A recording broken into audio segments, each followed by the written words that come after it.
الحمد للہ رب العالمین والصلاة والسلام على سید الانبیاء والمرسلین وعلى آلہ وصحابہ اجمعین اما بعد فاعوذ باللہ من الشیطان الرجیم بسم اللہ الرحمن الرحیم ولو انہم اذ ظلموا انفسہم جاؤوک فاستغفروا اللہ واستغفر لهم الرسول لوجدوا اللہ توابا رحیما آمنت باللہ صدق اللہ العظیم الصلاة والسلام علیک یا سیدی یا رسول اللہ الصلاة والسلام علیک یا سیدی یا حبیب اللہ الصلاة والسلام علیک یا سیدی یا نبی اللہ وعلى آلک وصحابک یا سیدی یا امام المتقین والمرسلین مولاي صل وسلم دائما ابدا على حبيبك خير الخلق كلهم محمد سيد الكونين وثقلين والفريقين من عرب ومن عجم رب صل وسلم دائما ابدا علی حبیبک خیر الخلق کلہم۔ اللہ جل شانہ کی حمد و ثنا حضور امام الانبیاء احمد مجتبی جناب محمد مصطفیٰ صلی اللہ علیہ وبارک وسلم کے دربار گہربار میں ہدیہ درود و سلام کے نذرانے عرض کرنے کے بعد نہایت ہی معزز و محتشم سامعین کرام، ناظرین حضرات، معزز و محتشم میرے نہایت ہی واجب الاحترام بزرگوں، دوستوں، اللہ کے فضل و توفیق سے جمعۃ المبارک کے ان قیمتی لمحات کے اندر جو حضرات مسجد میں بیٹھے ہیں یا گھروں کے اندر تشریف فرما میری مائیں بہنیں میری آواز کو، گفتگو کو سماعت کر رہی ہیں، اللہ رب العالمین کی بارگاہ میں دعا ہے رب کائنات جو کچھ سنیں سنائیں عمل کرنے کی توفیق عطا فرمائے۔ اللہ وحدہ لا شریک اپنے پیارے محبوب دلوں کی دھڑکن اور ہمارے دلوں کی جان، بے کسوں کے سہارا، ٹوٹے ہوئے دلوں کا سہارا، محبوب دلبر مالک کوثر احمد مجتبی جناب محمد مصطفیٰ صلی اللہ علیہ وبارک وسلم کی محبت اور آپ کے عشق میں ہم مسجد کے اندر بیٹھے ہوئے ہیں۔ اللہ رب العالمین کی بارگاہ میں دعا ہے رب کائنات جو کچھ سنے عمل کی توفیق عطا فرمائے۔ عزیزان محترم، آج ہماری اس گفتگو کا موضوع ہے فضائل مدینہ شریف۔ مدینہ شریف جو ہے، مدینہ ویسے اس کا لغوی معنی شہر ہے، عربی میں ہر شہر کو مدینہ کہا جاتا ہے، لیکن جب یہ نام مدینہ شریف کا لیا جاتا ہے ہر حضور علیہ السلام کا کلمہ پڑھنے والا غلام، حضور کا عاشق، وہ سمجھ جاتا ہے کہ اس سے مراد وہ شہر مدینہ ہے جہاں کائنات کے سردار آرام فرما رہے ہیں، مدینہ المنورہ۔ مدینہ المنورہ جو ہے حضور کی آمد سے پہلے اس شہر کا نام اس بستی کا نام یثرب تھا،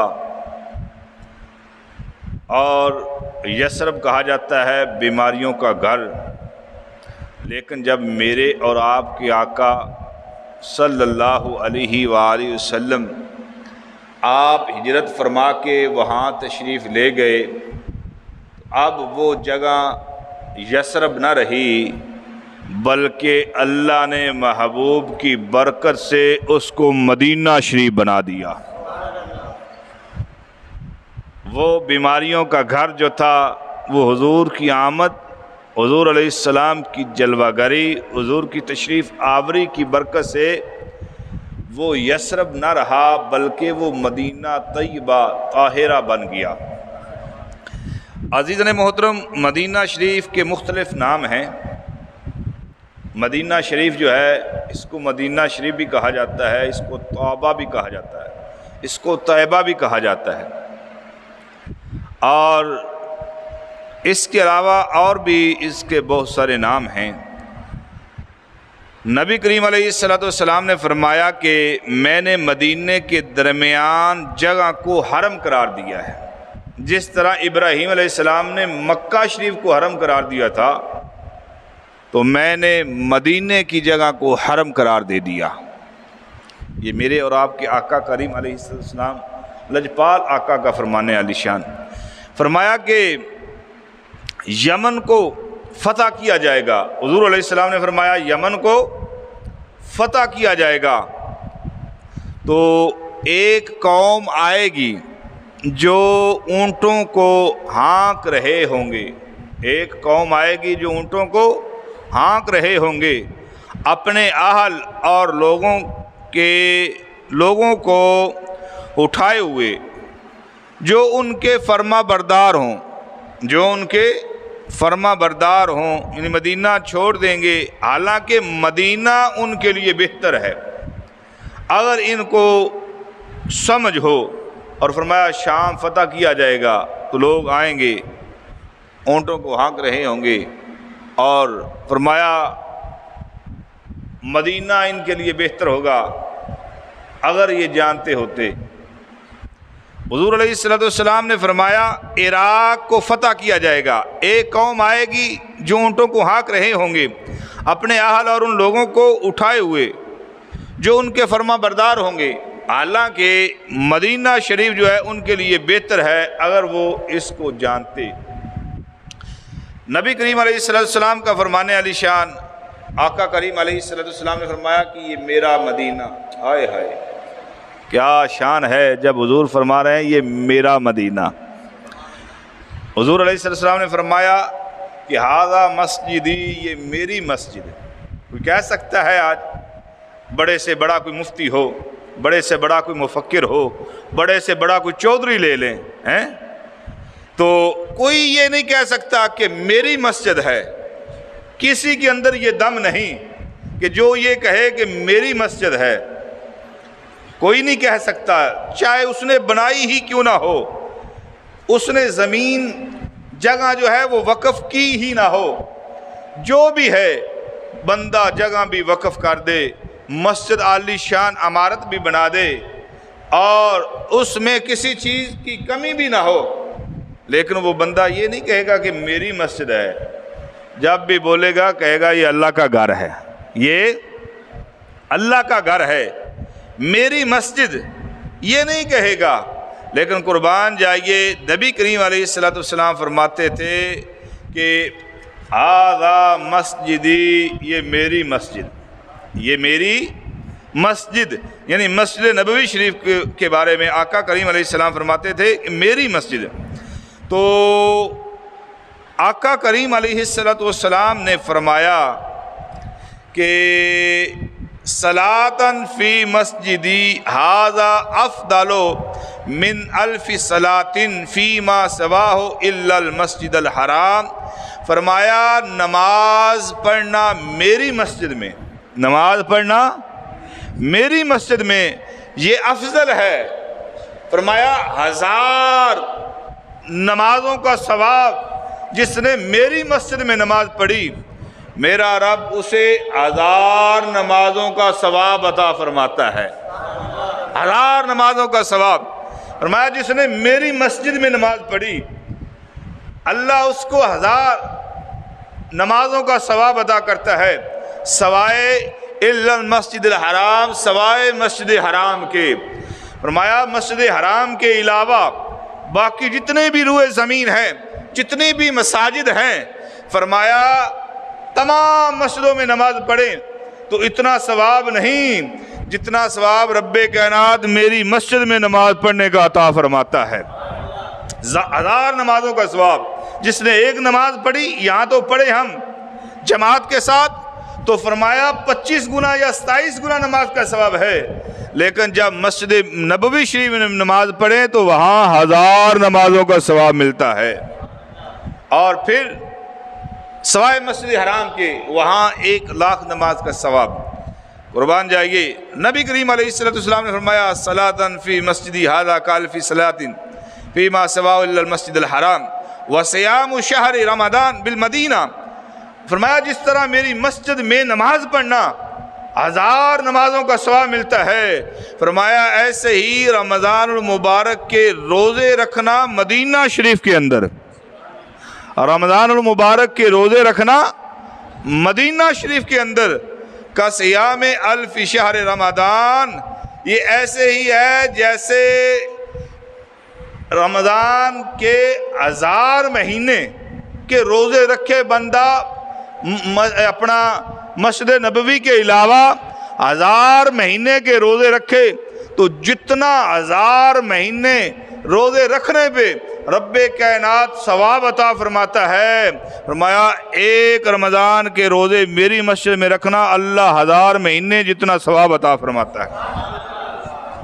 فرمایا کہ جس نے وصلاۃ الجمعۃ بالمدینہ، جس نے مدینہ شریف کے اندر، یہ مدینہ شریف کی بات ہو رہی ہے، فرمایا جس نے مدینہ شریف کے اندر جمعہ پڑھا، وہ مسجد نبوی شریف ہو، وہ مسجد قباء ہو، وہ مسجد جن ہو، وہ مسجد بلال ہو، وہ مسجد ابو بکر صدیق ہو، وہ مسجد عمر فاروق ہو، وہ مسجد عثمان غنی ہو، وہ مسجد علی المرتضیٰ شیر خدا ہو، فرمایا مدینہ شریف کے اندر جس نے ایک جمعہ پڑھا اللہ رب العالمین اسے 1000 جمعوں کا ثواب عطا فرماتا ہے، سوائے مسجد حرام کی۔ مدینہ شریف کی فضیلت، کیونکہ آج ہمارا موضوع ہے فضائل مدینہ شریف۔ مدینہ شریف جو ہے، حضور علیہ السلام نے فرمایا کہ المدینہ تو حرم من قضا الی قضا، فرمایا مدینہ شریف یہ حرم ہے، اس طرح یہاں سے یہاں تک۔ حضور علیہ السلام نے فرمایا کہ مدینہ حرم ہے، یہاں سے یہاں تک حضور نے جو ہے جگہ متعین فرمائی، فرمایا لا یقطع شجرها ولا يحدث فيها حدث من احدث فيها حدثا او آوى محدثا فعليه لعنة الله والملائكة والناس اجمعين لا يقبل الله منه يوم القيامة صرفا ولا عدلا۔ حضرت انس رضی اللہ تعالیٰ عنہ فرماتے ہیں حضور علیہ السلام نے فرمایا، اب یہ دیکھیں یہ کنز المال شریف کے اندر یہ روایت موجود ہے اور صفحہ نمبر 104 ہے، اور اس کا 12واں حصہ 12ویں جلد کے اندر صفحہ نمبر 104۔ آقا کریم علیہ السلام نے کیا فرمایا؟ جب فرمایا نے کہ مدینہ شریف جو ہے یہاں سے یہاں تک یہ حرم ہے، یہاں سے یہاں تک حرم ہے، فرمایا جو بھی اس کا درخت کاٹے، جو بھی اس کا، فرمایا اس کا کوئی درخت نہ کاٹے، اس کا کوئی درخت حرم کے اندر جو جتنی جگہ ہے، فرمایا اس کا کوئی درخت نہ کاٹے اور نہ اس کے اندر کوئی نئی چیز ایجاد کرے، فرمایا جو اس میں من احدث فیہا حدثا، جس نے کسی نئی چیز کو ایجاد کیا مدینہ حرم کے اندر، فرمایا کہ فعلیہ لعنۃ اللہ، اس بندے پر اللہ کی بھی لعنت ہے، اللہ کے فرشتوں کی بھی لعنت ہے، والناس اجمعین، اور تمام لوگوں کی بھی اس پر لعنت ہے۔ اور آگے سنیں، لا یقبل اللہ، حضور فرما رہے ہیں کہ اس سے اللہ نہ تو اس کے فرض قبول کرے گا، نہ اللہ اس کے نفل قبول کرے گا، اور نہ اس کا انصاف قبول کیا جائے گا۔ فرمایا جس نے میرے حرم کے اندر جو ہے یوں کیا میرے حرم کی سرزمین سے کوئی درخت کاٹا، کوئی گھاس کاٹا تو یا اس نے کوئی ایسی نئی چیز ایجاد کی، فرمایا اللہ نہ فرض قبول فرمائے گا، نہ اللہ اس کے نفلوں کو قبول فرمائے گا، اور اللہ کے رسول کی، فرشتوں کی اور تمام لوگوں کی اس پر جو ہے لعنت ہے۔ عزیزان محترم، مدینہ شریف جو ہے، قربان جائیے، مدینہ شریف کو رب کائنات نے محبوب کی برکت سے کتنی عظمت عطا فرمائی ہے۔ میرے محبوب علیہ السلام آپ فرماتے ہیں قوائم منبری رؤیت فی الجنہ۔ حضرت ام سلمہ رضی اللہ تعالیٰ عنہ فرماتی ہیں حضور علیہ السلام نے فرمایا کہ میرے ممبر کے پائے جو ہے نا، یہ ممبر شریف یہ ممبر پڑا ہوا ہے، یہ دیکھیں آپ کو آسانی سے پتہ چل جائے گا۔ حضور نے فرمایا میرے ممبر کے پائے، یہ چاروں طرف جو اس کے پاؤں ہیں نا، پائیں، فرمایا یہ میرے ممبر کے پائے جو ہیں، فرمایا کہ یہ جنت میں، رؤیت جنت میں دکھائے گئے۔ فرمایا کہ ممبری ھذا الا ترعتی من طرع الجنہ، فرمایا میرا یہ ممبر جنت کے باغوں میں سے ایک باغ ہے، میرا ممبر جنت کے باغوں میں سے ایک باغ پر ہے۔ آقا کریم علیہ السلام نے فرمایا کہ علی انکاب المدینہ ملائکۃ لا يدخلها الطاعون ولا الدجال۔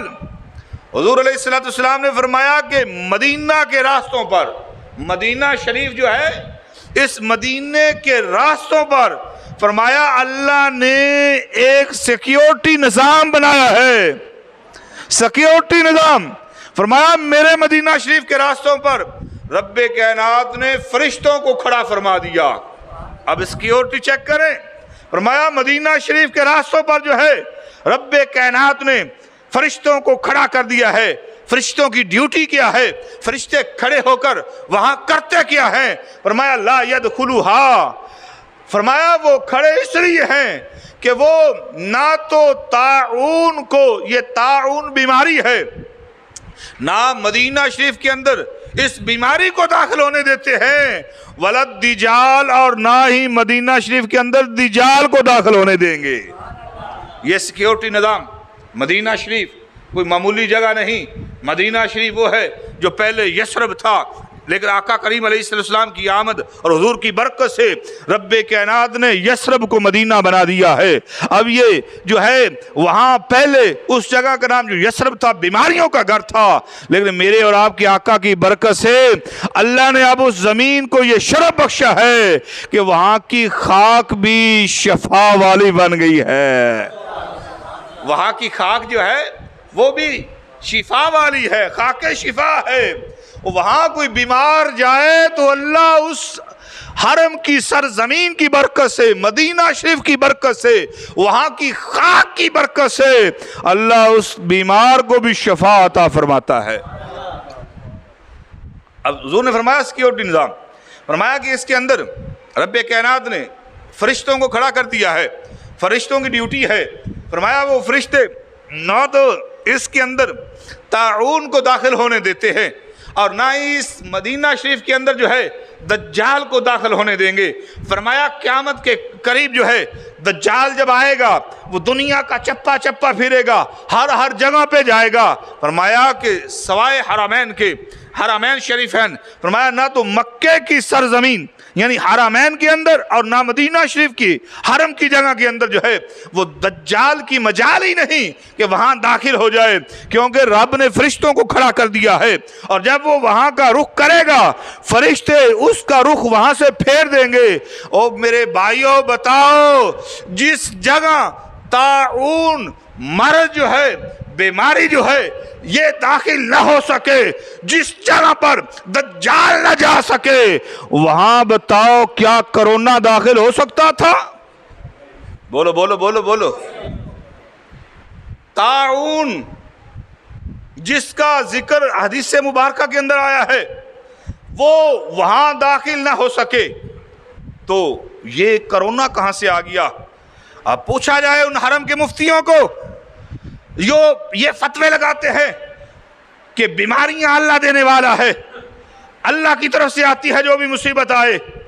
وہ عبد الرحمن سدیس جو تھا، جو مسجد حرم کا اور کعبے کا امام، اب اس سے پوچھو اس نے سپرے کیوں کیے تھے خانہ کعبہ کے ارد گرد، اس کے غلاف پر؟ اس کو کیا اللہ کی توحید اور اللہ کے نظام پہ یقین نہیں تھا؟ اسے پتہ نہیں تھا کہ یہاں بیماری نہیں آئے گی، یہاں تو جو بیمار آتا ہے حرم کی برکت سے اللہ ان بیماروں کو بھی شفا عطا فرماتا ہے۔ ان لوگوں نے کتنے مسجد حرام کو، مسجد نبوی کو بند کر کے کتنے لوگوں کو وہاں عبادات کرنے سے روکے رکھا، کتنے لوگوں کو طواف سے منع کیا گیا، 2 سال حاجیوں کو حج سے جانے سے منع کیا گیا، روکے رکھا، وہاں نماز پڑھنے سے روکے رکھا۔ اب ان کی توحید کہاں گئی تھی؟ اب ان کا یقین کہاں چلا گیا تھا؟ میرے اور آپ کے آقا علیہ السلام تو فرما رہے ہیں کہ وہاں حرم کی، فرمایا میرے شہر مدینہ میں، حرم پاک میں اللہ جو ہے نہ طاعون کو داخل ہونے دے گا نہ دجال کو داخل ہونے دے گا۔ جب دجال نہیں داخل ہو سکتا تھا وہاں کرونا کیسے جا سکتا تھا؟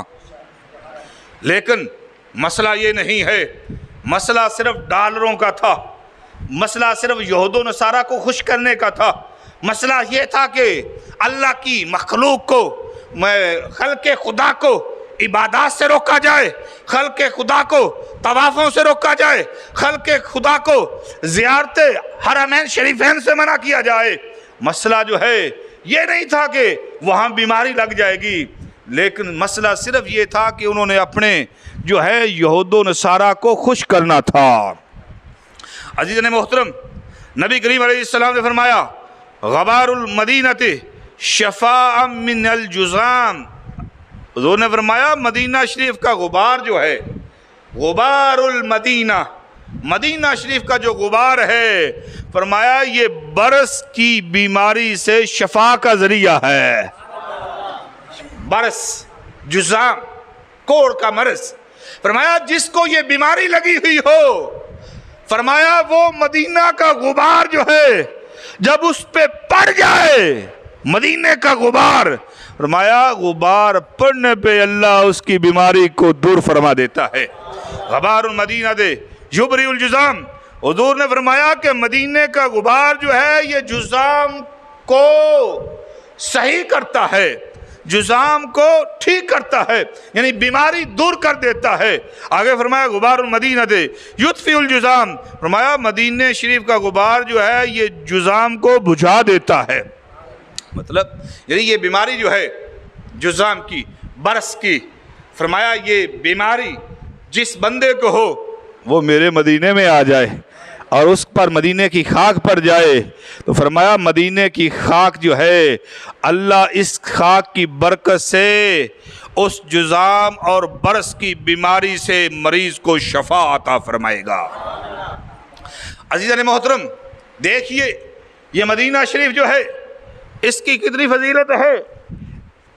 جب یمن سے بادشاہ چلا تھا طبہ بادشاہ، اور وہ جو ہے مکہ شریف سے ہوتے ہوئے، اور اس کے ساتھ 400 علماء اکرام کا جو ہے جتھا تھا، 400 علماء اکرام تھے، اور وہ 400 علماء ہم جیسے نہیں، ہم تو علماء کے قدموں کی خاک ہیں، وہ 400 علماء صحیح معنوں میں جو عالم ہوتا ہے، اس کے ساتھ اب جب مدینہ شریف کی سرزمین پہ پہنچے تو اب وہاں ٹھہرے، وہاں سے جب جو ہے چلنے کا وقت آیا اور بادشاہ نے وہاں سے کوچ کرنے لگا، تو یہاں سے اب ان 400 علماء نے بادشاہ کے ساتھ جانے سے انکار کر دیا، کہا کہ ہم تمہارے ساتھ نہیں چلیں گے، ہم تمہارے ساتھ نہیں جائیں گے۔ اس نے کہا یہ کیا وجہ ہے کہ میں جہاں بھی جاتا ہوں، میں جدھر بھی جاتا ہوں، ہر وقت تم میرے ساتھ رہتے ہو، ہر جگہ میرے ساتھ جاتے ہو، اب یہ سبب کیا ہے؟ تم یہاں سے کیوں نہیں جاؤ گے؟ تو آؤ سنو، ان 400 علماء کو یہ حضور علیہ السلام کی آمد سے 1000 سال پہلے کی بات ہے، 1000 سال، یعنی حضور ابھی آئے نہیں، آقا علیہ السلام کی جلوہ گری ہوئی نہیں، آقا علیہ السلام کی آمد سے 1000 سال پہلے کی بات۔ فرمایا ان علماء نے کہا کہ ہم نے کتابوں میں پڑھا ہے کہ آخر الزمان نبی جو ہے محبوب کائنات جب وہ دنیا میں آئے گا، اس کی تشریف آوری ہوگی تو وہ محبوب کا آخری ٹھکانہ جو ہے یہ مدینہ شریف ہوگا۔ ہم نے کتابوں میں پڑھا ہے آخری آرامگاہ اس محبوب کی یہ جگہ ہوگی، تو ہم تو اس محبوب کے انتظار میں بیٹھیں گے کہ وہ محبوب آئیں اور ہم اس محبوب کا کلمہ پڑھ کے حضور کے غلاموں میں شامل ہو جائیں۔ اب اس بادشاہ نے کہا، طب اول بادشاہ کہنے لگا اگر تم نہیں جاؤ گے تو پھر میں بھی نہیں جاؤں گا، میں بھی اس محبوب کا انتظار کروں گا۔ انتظار اس نے اپنے یمن سے بڑے بڑے خزانے منگوا لیے، اور خزانے منگوا کر اور باقاعدہ اس نے حضور کی آمد سے پہلے 400 علماء کے لیے گھر بنوائے، گھروں کا بندوبست کیا گیا، پھر ان کی شادیاں جو ہے باندیوں کو خرید کر ان کو آزاد کر کے ان کی شادیاں کی گئیں تاکہ علماء کے لیے گھر بھی ہوں، گھر والیاں بھی ہوں۔ اور جب یہ سب کچھ اہتمام کیا گیا اور پھر اس بادشاہ نے ایک خط لکھا جو ان میں سے سب سے بڑا عالم تھا اس کے سپرد کر دیا، اور اسے یہ وصیت کر دی کہ وہ اپنی اولاد میں سے جو اس کا اچھی جو ہے فرما بردار اور اچھا بیٹا ہو، جو فرما بردار ہو، جو تابع دار ہو، یہ میرا خط اس کو دینا ہے۔ یہ خط چلتا چلتا آخر و زمان نبی تک میرا پیغام پہنچ جائے، اور اس خط کے اوپر اور وہ خط چلتا چلتا ان علماء کی اولاد میں سے اس افضل اور اس بڑے عالم کی اولاد میں سے چلتے چلتے جو ہیں جو مدینہ شریف کے اندر وہ خط پہنچا، اور وہ گھر جو حضور کے لیے اس بادشاہ نے تیار کروایا تھا اور ڈبل سٹوری بنوایا تھا، وہ گھر جو ہے حضرت ابو ایوب انصاری رضی اللہ تعالیٰ عنہ کے حصے میں آیا۔ حضرت ابو ایوب انصاری جب محبوب علیہ السلام مکہ شریف ہجرت کر کے مدینہ طیبہ تشریف لے گئے تھے تو محبوب کی اونٹنی کہاں رکی تھی؟ ہر غلام، ہر عاشق کی یہ دل کی حسرت تھی، ہر ایک یہ چاہتا تھا محبوب میرے مہمان بنے، محبوب میرے گھر میں ٹھہرے۔ لیکن حضور نے فرمایا کہ اگر میں کسی کے گھر میں خود ٹھہروں گا تو میرے ان غلاموں کا دل جو ہے رنجیدہ ہو جائے گا۔ تو حضور نے فرمایا کہ میں خود نہیں، اللہ کی مرضی سے میری اونٹنی جہاں بیٹھے گی جہاں میرا رب حکم دے گا۔ تو حضور کی اونٹنی جو ہے حضرت ابو ایوب انصاری رضی اللہ تعالیٰ عنہ کے گھر کے سامنے بیٹھی تھی، اور بیان کیا جاتا ہے حدیث مبارکہ کے اندر آتا ہے یہ وہ گھر تھا جس گھر کو طب اول بادشاہ نے حضور کی آمد سے 1000 سال پہلے حضور کے لیے بنوایا تھا۔ عزیزان محترم، میرے اور آپ کے آقا کریم علیہ السلام مدینہ شریف کی فضیلت کیا ہے؟ مدینہ شریف حضور نے فرمایا کہ جو ایک بار یثرب کہے، اب اس کا کفارہ یہ ہے کہ وہ 10 بار مدینہ شریف کہے، پھر اس کا کفارہ ادا ہوگا۔ اب فرمایا اب پہلے یثرب تھا، لیکن حضور کی آمد کی برکت سے فرمایا اب یثرب نہیں، اب اس کو کوئی یثرب نہ کہے بلکہ اس کو مدینہ شریف کہے، اس کو طابہ کہے، اس کو طیبہ کہے۔ فرمایا کہ یہ مدینہ شریف، دیکھیے رب کائنات جل شانہ نے ارشاد فرمایا کہ وَلَوْ أَنَّهُمْ إِذْ ظَلَمُوا أَنفُسَهُمْ جَاءُوكَ، میں نے یہ حدیث مبارک قرآن کی آیت آپ کے سامنے تلاوت کی تھی۔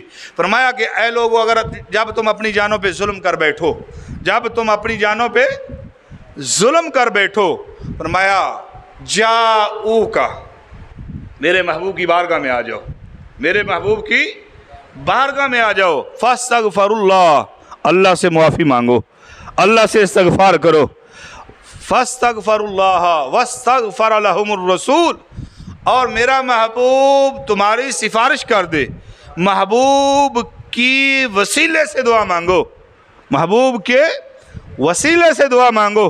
لوگ کہتے ہیں وسیلہ کہاں سے آیا؟ یہ تم جو وسیلہ پیش کرتے ہو یہ کدھر سے آ گیا؟ کہتے ہیں قرآن سے آیا ہے۔ آؤ قرآن پڑھو، قرآن پڑھو گے تو پتہ چلے گا۔ یا ایھا الذین آمنوا اتقوا اللہ وابتغوا الیہ الوسیلہ، اللہ فرماتا ہے ایمان والو اپنے رب سے ڈرو اور اللہ کی طرف جو ہے وہ وسیلہ تلاش کرو۔ تم ڈائریکٹ خدا کے پاس نہیں پہنچ سکتے، لیکن درمیان میں کوئی وسیلہ ڈھونڈو، اور وہ درمیان میں وسیلہ ہے کون؟ وہ میرے اور آپ کے آقا علیہ السلام کو رب نے وسیلہ بنا کے بھیجا ہے۔ واستغفر لهم الرسول، اور رسول علیہ السلام تمہاری سفارش کر دیں، پھر کیا ہوگا؟ مایا کہ پھر اللہ کو تم بہت زیادہ توبہ قبول کرنے والا مہربان پاؤ گے۔ محبوب علیہ السلام فرمایا کہ حضور علیہ السلام جو ہیں وہ ان کے لیے بخشش کی دعا کریں۔ حضور کی بارگاہ میں آؤ، تم اپنی جانوں پہ ظلم کر بیٹھو، چاہے کتنا بڑے سے بڑا ہی ظلم کیوں نہ کر بیٹھو. فرمایا جو مدینے میں نہیں آ سکتا یہ جاؤ کا مطلق حکم ہے. رب نے یہ نہیں فرمایا کہ جاؤ کا فی المدینہ کہ تم نے صرف مدینہ شریف میں آنا ہے، کیونکہ رب جانتا ہے، رب کو پتہ ہے کہ کتنے لوگ ہوں گے جو مدینہ شریف نہیں پہنچ سکیں گے، جن کو طاقت نہیں ہوگی. جو مدینے میں آئیں گے وہ تو آئیں گے، لیکن بہت سے ایسے لوگ میرے محبوب کے غلام، میرے بندے ایسے بھی ہوں گے جو مدینہ شریف میں نہیں آ سکیں گے. رب نے مطلقاً حکم رکھا جاؤ کا. فرمایا اگر تم مدینے میں نہیں آ سکتے، جہاں کہیں بھی ہو میرے محبوب کا وسیلہ دو، میرے محبوب علیہ السلام کے صدقے سے میری بارگاہ میں دعا کرو، میرے محبوب تمہارے لیے سفارش فرما دیں، میں پھر دیکھنا تم اپنے رب کو کتنا توبہ قبول کرنے والا پاؤ گے. اب یہ حدیث جو ہے قرآن مجید کی آیات ہے. اب یہ دیکھیں ہائی لائٹ میں نے کیا ہوا ہے، یہ تفسیر ابن کثیر، یہ تفسیر ابن کثیر ہے. آج جو وسیلے کو اور محبوب علیہ السلام کی سفارش کو، شفاعت کو شرک کہتے ہیں، اس مفسر کو وہ اپنا امام مانتے ہیں. اس مفسر کو، تفسیر ابن کثیر کے امام جو ہیں، اس کو وہ اپنا امام مانتے ہیں کہ یہ ہمارے امام ہیں، یہ ہمارے امام کے. یہ غیر مقلدین جو ہے وہ کہتے ہیں یہ ہمارے امام کی تفسیر ہے. اب کہتے ہیں کہ چلو پھر ہماری نہ مانو، اپنے امام کی مان لو. ہماری نہ مانو، اپنے امام کی مان لو. جس کو اپنا امام کہہ رہے ہو اس کی بات ہی مان لو. وہ اس قرآن کی آیت کی تفسیر کیا کر رہے ہیں، کیا لکھتے ہیں؟ امام حافظ ابن کثیر کہتے ہیں کہ امام عتبی کہتے ہیں کنت جالسا عند قبر النبی صلی اللہ علیہ وسلم، میں حضور علیہ السلام کی قبر مبارک کے پاس بیٹھا ہوا تھا، اور یہ جو ہے ان کی اس امام کی جو وصال ہے وہ ہے 773 ہجری، 773 ہجری. اب 773 ہجری تک کا عقیدہ دیکھنا 773 ہجری تک کے لوگوں کا عقیدہ وہی تھا جو اللہ کے فضل سے آج اہل سنت و جماعت کا ہے. جو ہمارا عقیدہ تھا 773 ہجری تک جو ہے، اس وقت تک کے لوگوں کا عقیدہ یہی جو سنیوں کا عقیدہ ہے. کہتے ہیں کہ امام عتبی کہتے ہیں کہ میں کنت جالسا عند قبر النبی صلی اللہ علیہ وسلم، میں حضور کی قبر مبارک کے پاس بیٹھا ہوا تھا. تو کیا ہوا؟ فجاء اعرابی، ایک عرابی آیا، ایک دیہاتی آ گیا، ایک بدو آیا، اور وہ آ کر اس نے کیا، آتے ہی وہ آیا اور آتے ہی اس نے کہا السلام علیکہ یا رسول اللہ. عقیدہ کیا واضح کیا؟ جو آج سنی پڑھتا ہے الصلاۃ والسلام علیکہ یا رسول اللہ، اس وقت کے لوگوں کا عقیدہ ابھی تک یہی تھا، السلام علیکہ یا رسول اللہ. تو عزیزان محترم، جب وہ آئے اور دیہاتی نے آ کر آتے ہی یہ کہہ دیا کہ سلام ہو آپ پر اللہ کے رسول علیہ السلام، کہنے لگا سمعت اللہ یقول ولو انہم اذ ظلموا انفسہم جاؤک فاستغفر اللہ واستغفر لهم الرسول لوجدوا اللہ توابا رحیما. کہنے لگا یا رسول اللہ میں خود نہیں آیا، بلکہ میں نے رب کا قرآن پڑھا ہے، میں نے اللہ کو فرماتے ہوئے سنا. رب نے فرمایا کہ اگر اے لوگوں تم اپنی جانوں پہ ظلم کر بیٹھو میرے محبوب کی بارگاہ میں آ جاؤ. یا رسول اللہ میں آ گیا ہوں، میں خود نہیں آیا، رب کا قرآن پڑھا ہے، رب کا قرآن پڑھ کے آیا ہوں. یا رسول اللہ صلی اللہ علیہ وسلم میں آ گیا ہوں، جئتک مستغفرا لذنبی مستشفعا بک الی ربی. کہنے لگا یا رسول اللہ میں آیا ہوں کس لیے؟ تاکہ میں اپنے گناہوں کی بخشش کرواؤں، میں اپنے گناہوں کی بخشش کرواؤں.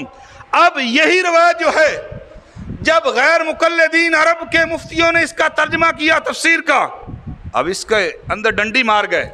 اب اس روایت کا ترجمہ نہیں کیا، کھا گئے، نہیں لکھا. کیوں کہ اردو تو پڑھے گا ہر بندہ، جب اردو پڑھے گا تو ان کو پتہ نہیں چلے گا کہ یہ کیا لکھا ہوا ہے. ہر بندہ تو عربی کو نہیں جانتا، ہر بندہ تو عربی نہیں پڑھا لکھا ہوا، اردو تو پڑھ لے گا، لیکن وہاں پہ انہوں نے اس حدیث کا ترجمہ ہی نہیں کیا، ترجمہ ہی کھا گئے. وہ عرب کے مفتی ترجمہ نہیں کیا، میرے پاس اردو بھی کے اندر جو تفسیر ہے وہ بھی موجود ہے. تو اب جس وقت وہ آیا عرابی اور کہنے لگا میں جیتو کا مستشفیان بکا مستغفران لذنبی مستشفیان بکا الی ربی، فرمایا میں اپنے گناہوں کی بخشش کروانے کے لیے آیا ہوں. کیا اس وقت اسے پتہ نہیں تھا کہ اگر گناہوں کی بخشش کروانی ہے تو رب سے کروائے؟ محبوب علیہ السلام کے پاس کیا لینے آیا؟ لیکن اس وقت کے لوگوں کا یہ عقیدہ تھا کہ اللہ نے جو یہ فرمایا ہے محبوب کی بارگاہ میں آؤ، میرا محبوب تمہاری سفارش کر دے تو تم اپنے رب کو بہت زیادہ توبہ قبول کرنے والا مہربان پاؤ گے. اور پھر دیکھیے یہ کہنے کے بعد اس نے چند اشعار بھی پڑھے ہیں، اور یہ اشعار آج بھی روضہ رسول کے ستونوں کے ساتھ لکھے ہوئے ہیں. بہت کچھ مٹا دیا وہاں کے وہابیوں نے، بہت کچھ ختم کر دیا. تاریخ کو پڑھو، جنت البقیع کے اندر جتنے بھی صحابہ اکرام کے مزارات تھے ترک حکومت نے بنوائے تھے اور پہلے موجود تھے، سب پر انہوں نے بلڈوزر چلا دیے معاذ اللہ. لیکن یہ حضور کے روضہ مبارک کے جو ستون ہیں مواجہ شریف کی طرف جب میں گیا تو میں ان اشعار کو ڈھونڈتا رہا کہ کہاں لکھے ہوئے ہیں. لیکن ایک دفعہ اچانک جو ہے جب حضور کے مواجہ شریف کی طرف سے حاضری دے رہا تھا تو سامنے یہ نظر آ گئے، دل باغ باغ ہو گیا کہ انہوں نے کیا کہا، یا خیر من دفنت بالکا یازمہ فطاب من طیبہن الکا والعقم نفس الفداء لقبر انت ساکنہ فیہ العفاف وفیہ الجود والکرم. وہ عرابی کہنے لگا یا رسول اللہ صلی اللہ علیہ وسلم جتنے لوگ بھی اس زمین میں دفن ہوئے ہیں آپ ان سب کے سردار ہیں، آپ ان سب کے سردار ہیں. یا رسول اللہ فطاب من طیبہن الکاء والعقم، آپ کے بدن کی خوشبو سے یہ زمین بھی خوشبودار ہو گئی، آپ کے بدن کی، آپ کے اعضاء کی برکت سے. فرمایا یا رسول اللہ آپ کے بدن مبارک کی برکت سے اللہ نے اس زمین کو بھی خوشبودار فرما دیا ہے. نفس الفداء لقبر انت وساکنہ، میں پوری تفصیل میں نہیں جا رہا، صرف اس کا ترجمہ کر رہا ہوں. وہ عرابی کہنے لگا یا رسول اللہ جس قبر میں آپ آرام فرما رہے ہیں دیکھیں کیا شان ہے اس کی، یا رسول اللہ میری جان اس جگہ پہ بھی قربان ہو جائے. نفس الفداء لقبر انت وساکنہ، یا رسول اللہ جس جگہ پہ آپ کا وجود مبارک پڑا ہوا ہے محبوب اس پہ میری جان بھی قربان ہو جائے. فیہ العفاف وفیہ الجود والکرم، یعنی لگا یا رسول اللہ جس قبر کے اندر آپ تشریف فرما ہے اس میں پاک دامنی اتنی ہے کہ اس میں کائنات کا جود آرام فرما رہا ہے، کائنات کا حضور کے جسم مبارک کو جود، حضور علیہ السلام کے جسم مبارک کو کرم، اور حضور علیہ السلام کے جسم مبارک کو عفاف قرار دے رہے ہیں. عزیزان محترم، میرے اور آپ کے آقا کریم علیہ السلام کے مدینہ طیبہ کی کیا شان ہے. دیکھیے آقا کریم علیہ السلام جس وقت کچھ عیسائیوں نے ناپاک جسارت کی اور آقا کریم علیہ السلام کا جسد اطہر آپ کی قبر مبارک سے نکالنے کی انہوں نے ناپاک جسارت کی، اور 2 عیسائیوں کو چوڑوں کو انہوں نے تیار کر کے بھیجا کہ حضور کا تم نے جسم مبارک جو ہے نکال کے لانا ہے. پھر ہم پوچھیں گے مسلمانوں سے کہ کہاں ہیں تمہارے نبی، کہاں ہیں تمہارے نبی؟ تم کہتے ہو ہمارے محبوب یہاں ہیں. تو جس وقت اور بہت سا مال و متاع ان کو دے کے بھیجا کہ تم نے یہ مال و متاع بھی مدینہ کے لوگوں پر اس کی بارش کر دینی ہے، سخاوت اتنی کرنی ہے لوگ تمہارے دیوانے ہو جائیں، اور تم نے ان کے سامنے عبادت بھی کرنی ہے تاکہ تمہیں وہ نیک اور پاک دامن جانے. جس وقت وہ چوڑے آئے اور انہوں نے جو ہے روضہ رسول سے پیچھے ہٹ